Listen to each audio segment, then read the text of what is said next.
Emma had been awake since 6 in the morning, staring at the ceiling as pale sunlight slowly crept into the bedroom. Saturday mornings were supposed to feel light, lazy, comforting, but for her, they carried a strange heaviness.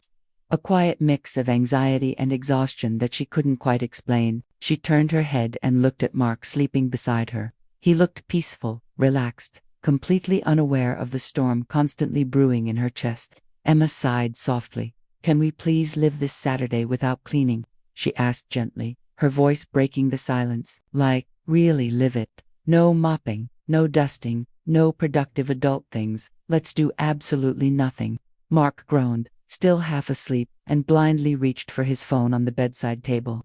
He squinted at the screen, frowned, then raised his eyebrows. "Almost noon already," he muttered. "That's insane.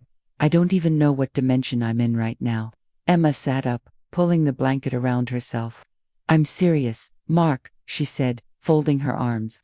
"I'm starting to quietly hate weekends. Every Friday night I can't sleep, because I know Saturday means cleaning." "I hate cleaning," Mark chuckled, dropping the phone back onto the bed. "Then let's become millionaires," he said lazily. "So we never have to crawl around the apartment with rags again." Emma grabbed a pillow and threw it at his head. "Oh, come on," he laughed. "I get that long sleep causes hallucinations, but that was extreme." She rolled her eyes, but a small smile escaped her lips. "I was actually thinking," Mark continued, stretching, "maybe I'd accept your offer. Take you out to a cafe or a movie. Forget about dust, laundry, and dirty dishes." Emma's eyes lit up. "Really?" But he added quickly, laughing again, "After those insults, my good intentions are officially cancelled."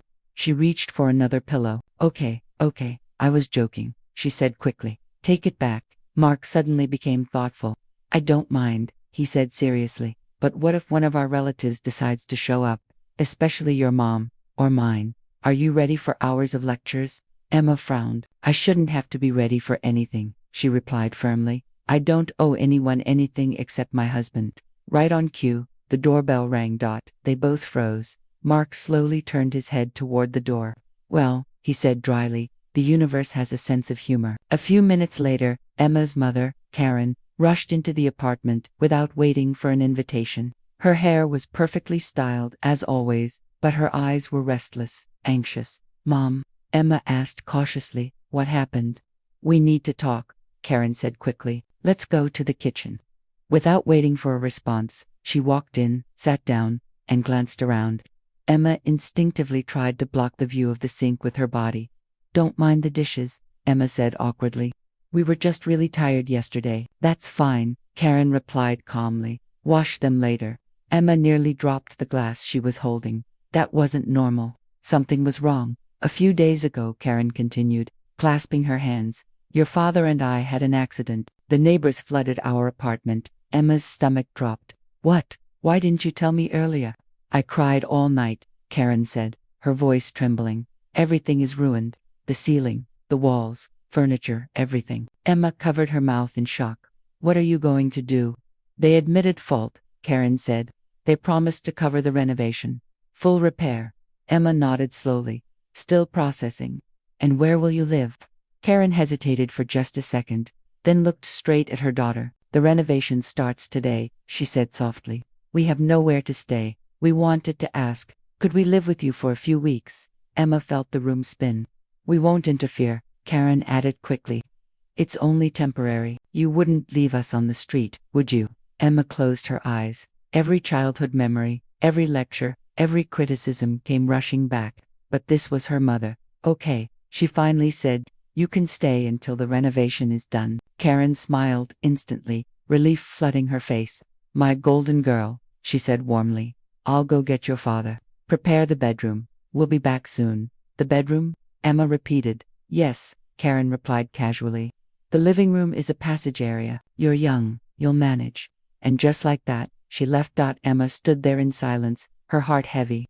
She didn't know it yet, but this Saturday would change everything.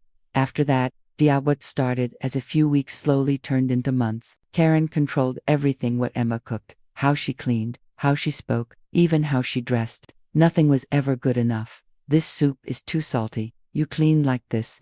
A real wife wakes up earlier. My son deserves better care." Mark stayed silent. Whenever Emma tried to talk to him, he avoided the conversation.